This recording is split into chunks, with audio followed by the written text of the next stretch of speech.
Hey guys, welcome back to our channel. जैसा कि आप सबको पता है, हम यहाँ पे करते हैं तैयारी सभी राज्यों के टीटी प्रश्न पत्रों की। और फिलहाल यहाँ पे तैयारी चल रही है डीएडबीटीसी के नेक्स्ट लेवल, यानी कि हम बात कर रहे हैं यहाँ पे सीटैट और उसी के साथ में अदर स्टेट टीटीज के which is crucial for exams. तो चलिए बिना देर किए हुए स्टार्ट करेंगे आज का वीडियो। और इस वीडियो में हम बात करने वाले हैं पर्यावरण के मोस्ट इंपॉर्टेंट क्वेश्चन की।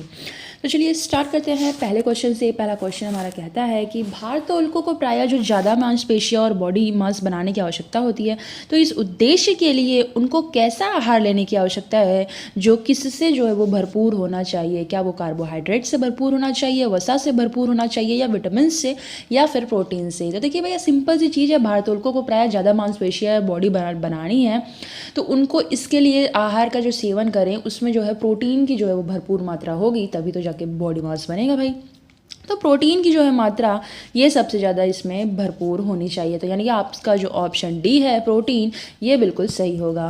चलिए ये बात करते हैं नेक्स्ट क्वेश्चन की। तो नेक्स्ट क्वेश्चन हमारा कहता है कि भाई रेखा की माँ डैश के लिए रोजाना तालाब से लाए पानी में फिटकरी डालती है। किस लिए भाई लाती है पानी?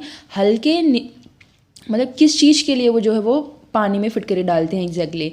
तो हल्के निलंबित अपद्रव्यों को अवसादित करने के लिए, यानी कि उसको छान के जो है वो जो है उसमें से डिफरेंशिएट हो जाए, इसलिए कठोर जल को मृदु जल में परिवर्तित करने के लिए, यानी कि जो आपका स्ट्रॉन्ग जल है जो उसको जो है वो चेंज करने के लिए थोड़ा सा मतलब सही हो जाए, पीने लायक हो जाए, इस वजह से, या फिर पानी में मौजूद जो रोगाणु है उसको खत्म करने के लिए, या फिर पानी को रंगहीन करने के लिए। तो देखिए यहाँ पे जो रेखा की माँ है वो जब अगर पानी लेके आ रही है तो उस पानी में जो फिटकरी डाल रही है तो वो इसलिए ताकि जो तालाब का जो पानी है उसमें जो अपद्रव्य होते हैं उसको वो निलंबित कर सके, यानी कि उसमें से जो वो हटा सके, इसलिए जो वो फिटकरी डालते हैं। फिटकरी डालने से होता क्या है, जो उसमें से जो अपद्रव्य है वो जो है वो उसमें से अवसादित हो जाते हैं, निकल जाते हैं, हट जाते हैं, मतलब निकल के ऑटोमेटिकली चले नहीं जाते हैं, ठीक है। तो उसी में जो है वो अलग हो जाते हैं, तो आप उसको जो है वो छान सकते हैं, अलग से निकाल सकते हैं। तो ए जो ऑप्शन है यहाँ पे बिल्कुल इसका सही होगा कि भाई हल्के निलंबित अपद्रव्यों को अवसादित करने के लिए जो है वो रेखा की माँ रोज जो है वो तालाब से लाए पानी में फिटकरी डालती है। अगला क्वेश्चन हमारा कहता है कि भाई खाद्य श्रृंखला की संकल्पना को पढ़ने में विद्यार्थियों की अधिकतम भागीदारिता के लिए निम्नलिखित में से कौन सी शिक्षण व्यू रचना सबसे ज़्यादा प्रभावी होगी? तो भाई श्याम पट पर लिखी विधि खाद्य श्रृंखलाओं के सभी उदाहरणों को देखकर लिखने के लिए विद्यार्थियों से कहना, या फिर जीवों के प्ले कार्ड्स बनाना और विद्यार्थियों के समूह को विभिन्न खाद्य श्रृंखलाओं को सोचते हुए उन्हें व्यवस्थित करने के लिए कहना, या फिर विभिन्न आवाओं में चलने वाली संभावित खाद्य श्रृंखलाओं की खोज करने के लिए विद्यार्थियों को कहना, या फिर विद्यार्थियों को इंटरनेट से संबंधित जानकारी एकत्रित करने के लिए कहना। तो देखिए यहाँ पे मोस्ट प्रोबेबली जो सबसे अप्रोप्रिएट होगा आपका वो कि खाद्य श्रृंखला की संकल्पना को अगर पढ़ाना है विद्यार्थियों को तो इसमें अधिकतम भागीदारिता के लिए शिक्षार्थियों के जो जीवों के प्ले कार्ड्स है वो बना दो, और शिक्षार्थियों को समूह समूह में भाई विभिन्न खाद्य श्रृंखलाओं को सोचते हुए उनको बोल दो भाई इसको जो है वो मैनेज करो या फिर अरेंज करो, ठीक है। तो उसको जो वो व्यवस्थित करने के लिए कहेंगे वो सबसे ज़्यादा इफेक्टिव तरीका होगा। तो यही देखते हैं यहाँ पे कौन सा वाला ऑप्शन है। यहाँ पे जीवों का देखिए प्ले कार्ड्स बनाना, विद्यार्थियों को समूह को विभिन्न खाद्य श्रृंखलाओं को सोचते हुए उनको जो है वो अरेंज करना, व्यवस्थित करने के लिए कहना, ये सबसे अप्रोप्रिएट होगा। तो यहाँ पे जो है वो आपका जो ऑप्शन बी है वो यहाँ पे बिल्कुल सही हो जाएगा। देखते हैं हमारा अगला क्वेश्चन। नेक्स्ट क्वेश्चन हमारा कहता है कि भाई रेत और नमक के मिश्रण को पृथक करने के लिए प्रक्रियाओं के निम्नलिखित 4 क्रमों में से किसका उपयोग किया जाना चाहिए? वाष्पन, अवसादन, निस्तारण, निस्यंदन, या फिर निस्तारण, अवसादन, वाष्पन, या फिर निस्यंदन। अवसादन, निस्तारण, निस्यंदन, या फिर वाष्पन, और इसी तरीके से निस्यंदन, निस्तारण, वाष्पन, या फिर अवसादन। देखिए यहाँ पे अगर हमें जो रेत और नमक इन दोनों का मिश्रण है इसको अलग करना है, तो यह जो प्रक्रियाएं यहाँ पे दी है तो सीक्वेंस में नहीं दी है, तो जो सीक्वेंस में है वो हमको बतानी। सबसे पहले इसमें से जो होगा वो होगा निस्यंदन, ठीक है। अब ये निस्यंदन वाला ऑप्शन जब पहला आ गया तो यहाँ पे निस्यंदन तो और कहीं दिया नहीं है, तो यही वाला ऑटोमेटिक जो है वो सही हो जाएगा। लेकिन देख लेते हैं, निस्यंदन पहले होता है, फिर निस्तारण होता है, बाद में वाष्पन होता है, और उसके बाद जो है वो अवसादन होता है। तो यहाँ पे जो आपका डी ऑप्शन है ये बिल्कुल करेक्ट होगा। इसी सीक्वेंस में जो है वो रेत और नमक का मिश्रण अलग हो पाएगा, अदरवाइज नहीं। अगला क्वेश्चन कहता है भाई कि एक विज्ञान का जो शिक्षक है, एक विज्ञान की शिक्षिका श्वसन का जो प्रकरण है पढ़ाने के बाद परीक्षा का आयोजन करती है और ये देखती है कि भाई अधिकांश विद्यार्थी जो है वो श्वसन और सांस लेने के बीच के अंतर को समझ ही नहीं पाते। तो इसका कारण क्या हो सकता है? देखिए, ये जो है वो उनकी कक्षा अध्यापिका है ही नहीं, तो ये तो किसी एंगल से बनता ही नहीं है भाई। विद्यार्थी प्रश्न को सही तरीके से नहीं समझ सकते, तो भाई कभी भी याद रखना, विद्यार्थी के ऊपर से कोई भी ब्लेम नहीं होना चाहिए। विद्यार्थी समझता है, भाई टीचर समझाने वाला चाहिए। शिक्षिका की कक्षा में प्रायः बहुत अनुशासनहीनता रहती है। अब अनुशासनहीनता से कह सकते हैं भाई पढ़ाई में दिक्कत तो होती है, लेकिन ये नहीं कह सकते कि भाई बच्चे को उसमें समझ में नहीं आया। ठीक है, तो ये डिपेंड करता है। वह कक्षा में प्रभावी तरीके से संबंधित संकल्पना को जो है वो व्याख्यायित नहीं कर सकी, यानी कि एक्सप्लेन नहीं कर पाई है। तो ये कहीं ना कहीं हद तक सही क्वेश्चन का आंसर है, बिकॉज जो शिक्षिका है वो श्वसन प्रकरण अगर पढ़ा दी है तो बच्चे को अगर श्वसन और सांस लेने के बीच में अंतर ही नहीं पता है तो मतलब उसको क्या समझा है? कुछ नहीं समझा है भाई। यानी कि जो टीचर है उसने प्रभावी तरीके से पढ़ाया नहीं, इफेक्टिव तरीके से पढ़ाया नहीं, और उसी जो संकल्पना थी श्वसन वाली और सांस लेने वाली, तो इसको जो है वो प्रॉपर तरीके से वो एक्सप्लेन नहीं कर पाई है। अदरवाइज तो बच्चे तो भाई स्मार्ट होते हैं, आप उनको समझाएंगे तो समझ जाते हैं। तो यहाँ पे जो डी ऑप्शन है ये बिल्कुल सही होगा। इसका कारण जो था कि नहीं समझ पाए वो इसलिए क्योंकि वो कक्षा में जो टीचर है वो प्रभावी तरीके से संबंधित जो कॉन्सेप्ट था उसको जो वो एक्सप्लेन नहीं कर पाई। अगला क्वेश्चन हमारा कहता है कि निम्नलिखित में से भोजन बनाने का कौन सा तरीका सबसे बेस्ट है? ये तो हम बचपन से करते आए हैं, तो इसका आंसर आपने ऑलरेडी दे दिया होगा। चलिए आइए बात कर लेते हैं। सब्जियों को काटना और फिर उसे चलते पानी में धोना। भाई चलते दौड़ते पानी में बिल्कुल भी सब्जियों को ना धोएं तो बढ़िया रहेगा।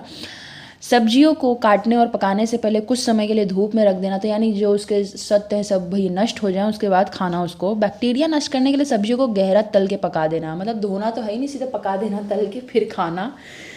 सब्जियों को भाई अच्छी तरीके से धोना चाहिए और फिर काटना चाहिए, यह हम जो है वो बचपन से सीखते आ रहे हैं। तो सब्जियों को जो है वो अच्छी तरीके से धोइए और फिर काटिए। अगर कोई मम्मी पापा कहते हैं भाई कि सब्जी जो है पहले काट लो फिर धो, तो बता दीजिएगा भाई। वैसे मोस्ट प्रोबेबली घरों में ऐसा होता भी है कि भाई सब्जी पहले काट लेते हैं बाद में धुली जाती है।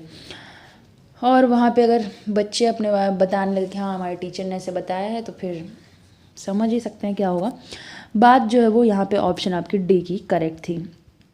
पर्यावरण अध्ययन की शिक्षिका जो है वो वायु प्रकरण को पढ़ाते समय प्रदर्शित करना चाहती है कि भाई वायु में भार होता है, उसमें जो है वो वजन होता है, वेट होता है और वो जगह भी घेरती है। तो उसकी जो सहयोगी है वो इस उद्देश्य को उसे निम्नलिखित 4 भिन्न गतिविधियां जो है वो सुझाती है। तो क्या क्या देखिए, खाली उल्टा बीकर रखे जो है वो पानी की सतह के ऊपर रखे और उसे जो है वो नीचे धकेल दे। स्ट्रॉ के माध्यम से जो है जूस को खींचना, या फिर गुब्बारे में हवा भरना, या फिर 2 भरे हुए गुब्बारों को एक छड़ से बांध के समयावस्था यानी कि उसके मिडल में लाके दोनों को जो है वो इक्वल जो डिस्टेंस है, मतलब एक सेम लेवल पे लाके, यानी कि जो गुब्बारे हैं जो है दोनों जो है सेम लेवल पे आ जाए, यानी कि ऐसे ना रहें। ठीक है, ऐसे ऐसे ना रहें, तो फिर इस अवस्था में लाके उसको जो है किसी एक गुब्बारे को फोड़ दिया जाए। तो भाई उपयुक्त गतिविधियों में से कौन सी गतिविधियाँ जो है वो वांछनीय परिणामों को प्रदर्शित करेगी? भाई इसको जो है कि भाई हवा जो है वो जगह घेरती है और उसमें वेट होता है, ये बताने के लिए टीचर इसमें से कौन सी जो चीज़ें हैं, ये 4 दी गई हैं, इसमें से टीचर जो है वो कौन सी बता सकती है कि भाई ये सही है? तो देखिए यहाँ पे जो है कह सकते हैं कि भाई टीचर जो है बताएगी कि सबसे पहले तो खाली जो उल्टा बीकर है वो पानी की सतह के ऊपर रख देगी और उसे जो है वो नीचे धकेलेगी, तो उसमें से जो है वो बबल्स आ जाएंगे, है ना। तो पानी का जो भी है उसमें पानी भरा रहेगा और उसको अगर बीकर को जो है वो नीचे की तरफ अगर प्रेशर डालेंगे तो बट ऑफ कोर्स जो है उसमें से बबल्स जो है वो निकल के बाहर आने लगेंगे, है ना। तो इससे पता चलेगा कि भाई उसमें हवा जो है वो प्रेशराइज उसको करेंगे तो भाई उसके जगह जो वो घेरती है, बट ऑफ कोर्स है। और नेक्स्ट आप कर सकते हैं ये कि भाई उसमें जो है वो गुब्बारे लेके आओ, भाई गुब्बारे में जो है वो हवा भर दो और हवा भरने के बाद उसको जो छड़ से लटका दिया जाए। अब दोनों जब एक अवस्था पे आ जाएंगे तो फिर उसमें से एक गुब्बारे को जो है वो डिस्ट्रॉय कर दो, फोड़ दो। जब फोड़ देंगे इसको बस्ट आउट आप जब करेंगे तो बस्ट आउट करने के बाद क्या होगा, ये वाला गुब्बारा जो है वो चले जाएगा नीचे बट ऑफ कोर्स, और ये वाली जो डंडी है वो चली जाएगी ऊपर क्योंकि इसमें वेट है। ठीक है, तो ये जो है वो जगह घेरता है, पहले वाले से सिद्ध हो जाएगा, और दूसरे वाले से क्या इसके अंदर वेट है वो पता चल जाएगा। तो ये दोनों जो है हम ए और डी से कर सकते हैं। तो यहाँ पे जो गतिविधियाँ हैं, जो एक्टिविटीज़ है, हम यहाँ से ऑप्शन ए और डी जो है आपका बिल्कुल सही हो जाएगा। तो ये दोनों चीज़ हम कर सकते हैं बच्चे को दिखाने के लिए भाई जो वायु है वो जगह भी घेरती है और उसके अंदर वेट भी होता है। अगला क्वेश्चन हमारा क्या कहता है, तो भाई वायु प्रदूषण प्रकरण पढ़ाने के लिए 4 अलग विज्ञान शिक्षक 4 तरह की शिक्षण पद्धतियों का जो है वो प्रयोग करते हैं। तो निम्नलिखित में से कौन सी पद्धति जो है वो सबसे ज़्यादा उचित है। तो ये देख लेते हैं भाई कौन सी पद्धति जो है वो सबसे ज़्यादा उचित दी गई है। विद्यार्थियों को भाई वायु प्रदूषण पे वृत्त चित्र दिखाना, या फिर विद्यार्थियों से कहना कि भाई वे दीपावली के पहले और बाद में वायु के नमूने इकट्ठे करें और उसकी गुणवत्ता का अध्ययन करते हुए निष्कर्षों की सारणीकृत करें। सबसे बेस्ट तो यही लग रहा है अगर पॉसिबल हो तो। और थर्ड है भाई आपका कि विद्यार्थियों को भाई पाठ्य पुस्तक में से प्रकरण का स्वस्वर पठन करने के लिए बोलो। अब उससे उनको क्या कैसे वायु का स्वस्वर पठन करके समझ में आएगा कि भाई वायु में प्रदूषण है भगवान जाने। इस संकल्पना शब्दावली का अर्थ जो है वो स्पष्ट करना, या फिर प्रकरण को पूरा करने के बाद अभ्यास में दिए गए सभी प्रश्नों के उत्तर लिखवाना। मतलब ये दोनों तो बिल्कुल भी कहीं से भी कैपेबल नहीं है इसका आंसर के लिए। तो ये बात करते जो सही आंसर इसका होगा वो हम कह सकते हैं कि भाई यहाँ पे जब वायु का प्रकरण अगर हम पढ़ा रहे हैं और 4 अलग अलग शिक्षक जो है 4 अलग अलग शिक्षण पद्धतियों का प्रयोग कर रहे हैं, लेकिन सबसे उचित पद्धति यही होगी कि भाई शिक्षार्थियों को बोलना कि भाई दिवाली के पहले जो वायु के नमूने थे उसका परीक्षण किया जाए, और उसके बाद वाले जो नमूने यानी कि दिवाली बीतने के बाद जो वायु का नमूना है, हम नॉर्मली भी बोलते हैं ना ऐसे एनवायरनमेंट में देखेंगे ना तो पता चल जाता है थोड़ा सा धुंध टाइप का हो जाता है, थोड़ा सा धुंधला धुंधला दिखने लगा, क्योंकि वो सारा जो बस्ट आउट हुआ रहता है सब पटाखे वगैरह सब ये सब जलाए रहते हैं, वो सब क्या है जो उसके कण होते हैं ना वो सब उसमें अपने एनवायरनमेंट में ही घूमते रहते हैं, तो उस वजह से वो ऐसे दिखता है। तो ये जो नमूने हैं ना उनको आपस में जो है वो तुलना करने के लिए बच्चों को बोलना सबसे बेस्ट ऑप्शन यही है कि अगर इफ़ बच्चे ये कर पाएँ तो सबसे बेस्ट ऑप्शन यही है कि नमूने जो है वो इकट्ठा करना और उसको जो है वो डिफ्रेंशिएट करना भाई कि पहले वाले क्या थे दिवाली के और दिवाली के बाद वाले नमूने में क्या डिफरेंस है, तो वायु में किस में ज़्यादा पॉल्यूशन है। बट ऑफकोर्स जो है वो दिवाली के बाद वाले में ज़्यादा पॉल्यूटेड दिखेगा। तो यहाँ पे आपका जो बी ऑप्शन था वो सही था। अगला क्वेश्चन हमारा कहता है भाई कि एक शिक्षिका तनावग्रस्त बच्चे की पहचान कर सकती है जब बच्चा जो है वो निम्नलिखित व्यवहार प्रदर्शित करता है। तो भाई वो जो है वो पढ़ाई में पूर्ण एकाग्रता, या फिर बहुत बात करना, या फिर हाइपर एक्टिविटी यानी कि अति सक्रियता, आक्रामक व्यवहार। तो भाई एक तनावग्रस्त बच्चा है उसकी पहचान कैसे होती है। तनावग्रस्त बच्चा क्या करेगा, ज़्यादा पढ़ाई करेगा नहीं भाई, बहुत बात करने लगेगा नहीं, हाइपर एक्टिव तो वो हो ही नहीं सकता। मतलब तनावग्रस्त बच्चे का जो व्यवहार होगा ना वो कैसा होगा, बिहेवियर उसका आक्रामक बिहेवियर होगा। तो आक्रामक बिहेवियर जब आ जाए भाई बच्चे के अंदर तो समझ जाना भाई तनाव से ग्रसित है, ठीक है। तो आक्रामक व्यवहार ही उसका प्रदर्शित करेगा कि बच्चा जो है वो तनाव से ग्रसित है। बात करते हैं अगले क्वेश्चन की। तो अगला क्वेश्चन हमारा कहता है भाई पानी के साथ प्रयोग करते हुए ज्योति ये देखती है कि स्टील की खाली कटोरी जो है वो पानी पे तैरने लगती है, लेकिन लोहे की एक छोटी सी कील जो है वो डूब जाती है।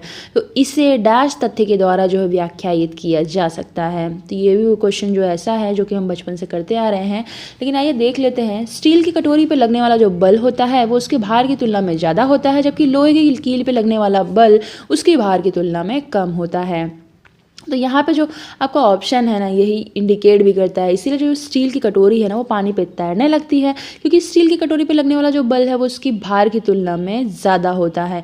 लेकिन लोहे की कटोरी जो है वो लोहे की कील जो होती है वो डूब जाती है, क्योंकि लोहे की कील पे जो लगने वाला बल है ना वो उसकी भार की तुलना में कम होता है, इसी वजह से वो डूब जाती है।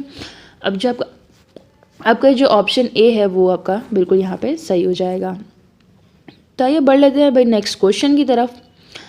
भाई निम्नलिखित में से जीवन प्रक्रियाओं का कौन सा युग में जो है पेड़ पौधों और जीव जंतुओं दोनों से मिलता है। यानी कि पेड़ पौधे जीव जंतु दोनों जो है ये चीज़ें करते हैं। प्रजनन और भोजन बनाना, प्रजनन और अंकुरण वृद्धि और अंकुरण वृद्धि और प्रजनन वृद्धि या फिर भोजन बनाना। तो देखिए ये एक एक करके देख लेते हैं। प्रजनन तो जो है वो आपके जीव जंतुओं में होता है, पेड़ पौधे तो करते नहीं, तो ये तो होगा नहीं। और भोजन बनाना जो होता है वो पेड़ पौधे करते हैं, जीव जंतु तो बनाते नहीं हैं। प्रजनन जो है एग्जैक्टली देखा जाए तो फिर जीव जंतुओं में होता है ना, और पेड़ पौधों में भी होता है। मतलब अंकुरण जो वृद्धि है, ये अंकुरण जो चीज़ है ये जीव जंतुओं में बिल्कुल भी नहीं पाई जाती, सिर्फ पेड़ पौधों में पाई जाती है, ठीक। तो यहाँ पे भोजन बनाना जो है वो जीव जंतुओं में नहीं पाया जाता था। यहाँ पे अंकुरण जो है वो पेड़ पौधों में जो है वो पाया जाता है, जीव जंतुओं में नहीं पाया जाता, तो इसलिए दोनों नहीं आएगा। वृद्धि और प्रजनन कह सकते हैं, ये दोनों के भी पार्ट हैं। तो वृद्धि और प्रजनन है ना, तो यहाँ पे जो वृद्धि है, वृद्धि यानी कि वृद्धि जो है दोनों में होती है, पेड़ पौधों में भी होती है, जीव जंतुओं में भी, और प्रजनन जो है वो पेड़ पौधे जीव जंतुओं दोनों में होता है। अगेन यहाँ पे वृद्धि और भोजन बनाना, तो वृद्धि और भोजन बनाना जो है वो सिर्फ ग्रीन पेड़ पौधे कर सकते हैं, जीव जंतु अपना भोजन जो है वो नहीं बना पाते हैं, ठीक है, वो जो है इस पर आश्रित होते हैं। In fact we are also dependent. तो डी ऑप्शन भी आपका नहीं होगा। तो यहाँ पे आपका जो सही ऑप्शन है वो सिर्फ और सिर्फ आपका सी हो जाएगा, यानी कि वृद्धि और प्रजनन जो है वो जीव जंतुओं और पेड़ पौधों दोनों में पाया जाता है। अगला क्वेश्चन हमारा कहता है कि भाई अंजलि की सहेली दांतों में क्षय से बचने के लिए निम्नलिखित 4 तरीके बताती है। चलिए ये देख लेते हैं, दांत भी हमारे बच जाएंगे इससे। दिन में 2 बार ब्रश करें, बिल्कुल करें। इनेमल कम न हो इसके लिए ब्रेसेस पहने, ऐसा तो मैंने कहीं नहीं सुना। मिठाई, चॉकलेट्स और कार्बन डाइऑक्साइड युक्त पेय पदार्थ जो है ना लें, है ना, ये भी अच्छी तरीके है। हर खाने के बाद कुल्ला करे तो बेस्ट है भाई। तो आइए देखते हैं इसमें से सही कौन कौन से हैं। तो अंजलि को उपयुक्त तरीकों में से किसका जो है वो अनुपालन करना चाहिए। तो भाई अंजलि नहीं, हम सबको इसका पालन करना चाहिए। अब यहाँ पे किस किस का पालन करना चाहिए कि भाई दिन में जो है वो 2 बार ब्रश करो। यहाँ पे जो है मिठाई, चॉकलेट या फिर कार्बन डाइऑक्साइड पेय पदार्थ जो है, ऐसे जो अपने कोल्ड ड्रिंक्स वगैरह है, सॉफ्ट ड्रिंक्स वगैरह, ये सब नहीं लेना चाहिए, फिर कम लीजिए, ठीक है।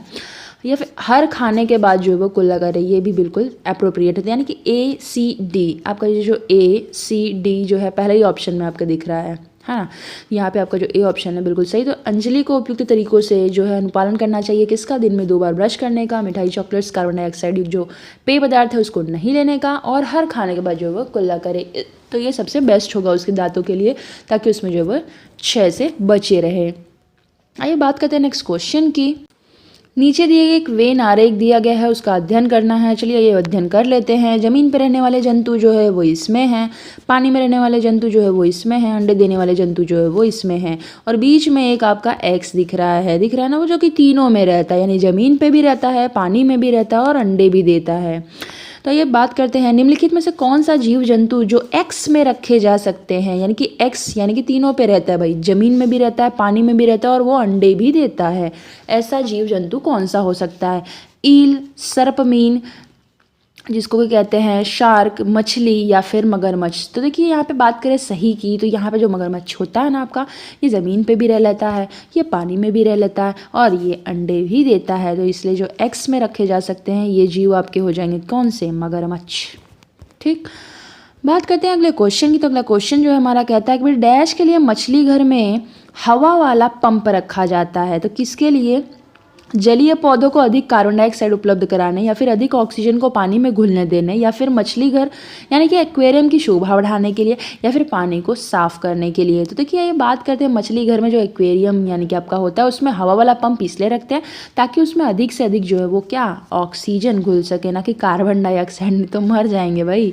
तो अधिक से अधिक जो है वो पानी में ऑक्सीजन को घुलने दिया जाए, इसलिए पंप जो है वो रखा जाता है। जो बी ऑप्शन आपका बिल्कुल सही है। नेक्स्ट क्वेश्चन हमारा कहता है कि जब एक मछली को पहले से ही उबले लेकिन कमरे के तापमान पर ठंडे किए गए पानी में एक्वेरियम में रख देते हैं तो मर जाती है। तो ऐसा क्यों हो जाता है, ऐसा पाप वैसे करना नहीं चाहिए, लेकिन इसमें पूछा है तो बता देते हैं कि भाई वो क्योंकि वो पानी जो है वो ऑक्सीजन रहित हो जाता है इसलिए, या फिर मछली द्वारा पीने के योग्य वो पानी नहीं होता है इसलिए, खनिज रहित हो जाता है इसलिए, या फिर मछली के तैरने योग्य नहीं होता है। पता नहीं भाई मछली उसमें तैर क्यों नहीं पाएगी, तैर तो पाएगी बिल्कुल भी, पानी चाहे जैसा भी हो। लेकिन यहाँ पे बात हो रही है कि भाई पहले से उबला है वो पानी, अब उबलने के बाद उसको कमरे के तापमान पे ठंडा कर दिए हैं। अब जब कमरे के तापमान पे उसको ठंडा कर दिए हैं तो जो जलीय जीव होते हैं अपने पोषण के लिए जल में जो पाए जाते हैं खनिज पदार्थ उस पर निर्भर होते हैं। अब चूंकि जल को उबालने से उसके जो खनिज है वो नष्ट हो गए। अब ऐसे में होगा क्या, जो जल से युक्त जो एक्वेरियम है उसमें मछली जो है वो ना स्टे ही नहीं कर पाएगी, वो मर जाएगी यार। तो ऐसा पाप नहीं करना चाहिए, ठीक है। तो यहाँ पे जो है वो ये पानी जो है वो ऑक्सीजन रहित नहीं हो जाएगा, मछली द्वारा पीने के योग्य नहीं, खनिज रहित हो जाएगा, जिसकी वजह से वो ये अपना पोषण तत्व जो है वो उसमें से नहीं ले पाएगी और इसीलिए वो जो है इसमें स्टे आउट नहीं कर पाएगी, इसलिए वो जो है वो मर जाएगी। तो यहाँ पे आपका जो सी ऑप्शन है बिल्कुल सही है। चलो यार अभी तक आपने सब्सक्राइब नहीं किया तो भाई सब्सक्राइब कर ले, बेल वाले आइकन को भी प्रेस कर ले।